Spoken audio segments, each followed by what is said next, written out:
Woo! Yay! Hello guys and welcome back to my channel. Today I'm going to be talking a little bit about the theme that I'm using the most in the game, which is Kaguya, Kaguya, the 5-star version of her, and I'm using a Lyfe Wild Hunt, and as a support and healer I'm using Yao, the 4-star version of her. This is a frost theme, so all of my units are doing frost damage. Um, what I want to show you today, guys, is just the logistics that I'm using on all of my units, how the team works, what is the combo that I'm using, what are the rotations that I am using as well, and all of that so that you guys can know how to use this specific theme. So, um, let's go with it. I'm going to be showing you guys here. This is my Kaguya, and basically the weapon, it just doesn't matter because this is a weapon that I'm just temporarily using. I'm currently 44 PD in the weapon banner, and I'm guaranteed to get it. So once I get the weapon, the signature weapon, I'm going to be using that. And for logistics, definitely really important. I'm using this logistics that increases the active skill damage, and they also reduce the defense of the target whenever you hit them with any active skill. And remember, guys, active skills is basically anything: the support skill, the actual skill, which is called the standard skill, right? Or the ultimate ability as well. Like, so anything that you do that is an ability and a skill is going to be reducing the frost resistance of the enemy by 16% for 5 seconds. It doesn't have an internal cooldown, so it refreshes every time that you hit the enemy with any active skill. Um, when it comes to manifestations, I have manifestation 1 on my Kaguya because I was really lucky and I got 2 of her in 110 pool. So yeah, I'm working on seeing if I'm maybe able to get the second one, because the second one is really good. As you can see here, if you are equipped with a frost weapon, it increases the reduction, like resistance reduction that the Kage Moon does by 40%. So it's really good because it's more defense reductions on the enemies. The other unit that I'm using on my team is Zhao 4-star, and the weapon that I'm using on her is this one. It's this Deep Sea Call, and basically what this does is whenever you use the support skill, you immediately provide the team with a 13.2% attack buff based on the attack of Yao, right? So you need to make sure that when you are leveling up your logistics, that you give priority to the one that gives you attack percent, which is this one, right? So make sure that you get your attack as high as possible, so that this buff is actually, providing like some actual good benefits to your other teammates. The logistics that I'm using are these ones, and you may say, yeah, but the recommended ones are the ones for healing. But this is the thing. The way in which Yao heals is either standing still in the area that she creates with the ultimate, or with the little drone that is following you around, right? But the little drone, you actually have to stay still because it is very slow and it actually is not able to heal you that much. um and the ultimate, definitely you need to stay on one place, and sometimes when you are in really hard battles, you actually are not able to do that. So I decided to just don't worry about increasing healing, but instead increase my energy regeneration, because I really need to have more energy for my Kaguya to be able to use her ability more often. And then my main DPSer on this team, which is my Lyfe Wild Hunt.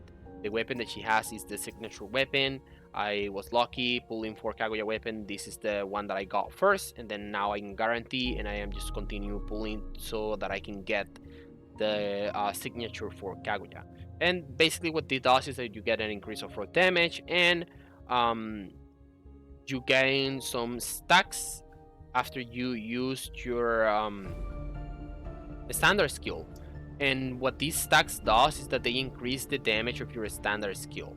So every time that you use a standard skill, you get this buff, and the buff would increase your damage by 3% per stack, and you can get 12 stacks total, which means a 36% increase in damage.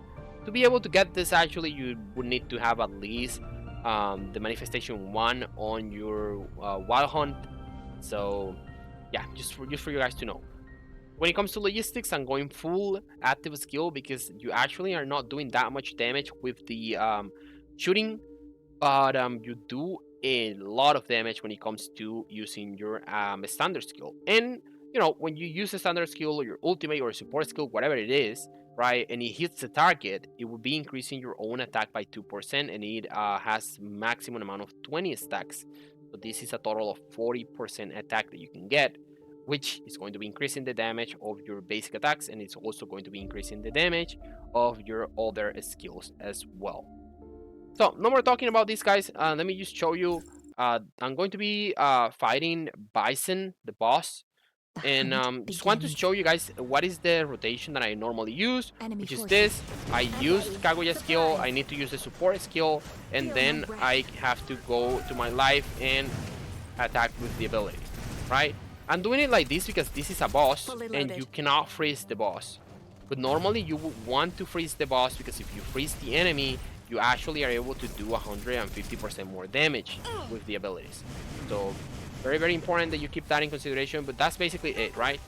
I can do again my skill. Since my other skill is loading, I can then enter with Kaguya and activate her skill as well and deal some damage. And then you see here I have the freeze. That would be a freeze, and then I could go back and use my skill. So make sure that you're not using your life skill unless you have like all of the little bars there. That's the breath of snow, and you actually need to wait until all of that is full so that then you can, you know, launch way more missiles to the enemy, right? So just make sure that you are waiting to complete the rotation. In the meantime, you can enter with Kaguya, you can enter with what is this called, Akasha, and then deal some damage because they actually are able to do some damage as well. I normally don't use this ability. This just takes too much time, and it is not useful versus bosses because it is not able to freeze the bosses. So that's an ability that you actually should only be using to clear small monsters. So that's everything when it comes to bosses. I'm going to be showing this now versus small enemies so that you can see how the team actually works. And to do that, what I'm going to be doing is that I'm going to be using the abandoned area here in the underground porch, right? But being able to freeze the enemies is actually really, really, really important because the increasing damage is actually insane. I feel the call. So I think that I will be fighting a lot of small enemies here. Yeah, definitely a lot of small enemies. So again, I will be using support skill for Kaguya, change to Kaguya, support skill for Wild Hunt, and ability for Wild Hunt so that I can attack the enemies that are frozen. And as you can see, enemies just melt. They receive massive damage because this combination is insane. So now that all of my things are in cooldown, then what I can do is that I can enter with Akasha and use the ability for Akasha, right? And whenever they are frozen, if you have the neuronics activated, it would actually deal more damage if you attack them like that. So you see that now I have the freeze again, so I can just freeze all these guys, go back to life, use the ability, and I rinse and repeat. And just remember that whenever you have the support skill for Yao available, you should also be using that one so that you get the increase in attack. So guys, that's basically what I wanted to show you regarding this team. It is really, really good. You have some crowd control. You have some units to fight in the distance with Yao. Don't underestimate Yao. Yao actually is able to do some good damage, even if you have her built to be a support. So she can definitely be useful for scenarios in which you need to kill an enemy that is far away, or when you need to destroy like some part of enemies, because sniper rifles are actually able to deal some good damage to enemy parts. But I'm not going to be saying that this is definitely the team that I am going to be using when it comes to combining Wild Hunt and Kaguya. I think that they both are like inseparable. You definitely should be having those two together. But I am still trying to decide who is going to be my last spot in this team. I'm thinking about Haru. I definitely want to use Chenshin because Chenshin would give me more active skill damage. But yeah, those are the ones that I'm thinking of using. If you guys think that there is any other option that it's actually going to be better for my team, please just leave it in the comments below. I would really appreciate that. If you guys are liking my content, if you want me to create any additional videos, you can let me know in the comments as well. But if you're liking what I'm doing, I would really appreciate if you guys can subscribe to the channel and give me a like. That would really help me a lot. Thank you so much for being here, guys, and see you in the next one. Peace.